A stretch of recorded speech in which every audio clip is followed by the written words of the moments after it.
ہمارے پاس ایک کیس ہوا تھا 21 جولائی کو حاجی کے بارڈر سے تھوڑا سا آگے جو گیٹ ہے تورخم کا اڈا جہاں پہ ہے، تو وہاں پہ تقریباً دن کے 3 بجے کے ٹائم تھا. اس وقت ایک قتل ہوا تھا جس کی رپورٹ ہمیں کی تھی. مقتول کے بیٹے نے ایف آئی آر کی تھی، اس نے رپورٹ کی تھی کہ ہم 3 بندے، اس کا والد فضل ہادی، اس کا بیٹا اور اس کے ساتھ ان کا ایک بندہ ہے جو اس کے ساتھ کام کرتا ہے، وہ کاسمیٹک کا تاجر تھا. تو اس کے ساتھ ایک لڑکا کام کرتا، ذیشان اس کا نام تھا. تو یہ تینوں موٹر سائیکل پہ جا رہے ہوتے ہیں اور وہ کہہ رہے تھے کہ ہم بینک جا رہے تھے. تو راستے میں 2 موٹر سائیکل سوار آئے اور انہوں نے فائر کر کے فضل ہادی کو قتل کیا. ذیشان کو اور جو مین ملزمہ دوسرا ہے فضل ہادی کی وائف، ان کو ہم نے گرفتار کر لیا ہے، ان سے تفتیش جاری ہے.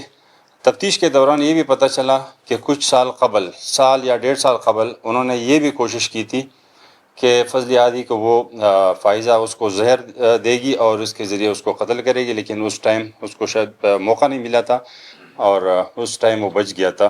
لیکن اس دفعہ انہوں نے چونکہ آگے پیسے دیے تھے اور جو ٹارگٹ کلرز تھے انہوں نے فائر کر کے فضل ہادی کو قتل کیا تھا. اس کے بیٹے کو اور ذیشان کو سنا اسپتال میں، اور اسپتال کے بعد ہم موقع پہ آئے تو اس کا بیٹا جو تھا وہ کہہ رہا تھا کہ میرے سامنے کوئی رقم نہیں لی گئی ہے، لیکن میرے باپ کو جب وہ ملزمان آئے انہوں نے فائر کیا اور اس کو قتل کر دیا. چونکہ اس وقت اس کے جیب میں اس کا پرس، اس کا موبائل اور ساری چیزیں اس کے پاس تھی، تو ہمیں شک ہوا. پھر انہوں نے کہا تھا کہ ہمیں میزان بینک سے کال آئی تھی، وہ چیزیں ہم نے ویریفائی کی تو وہ ساری چیزیں جھوٹ نکلی.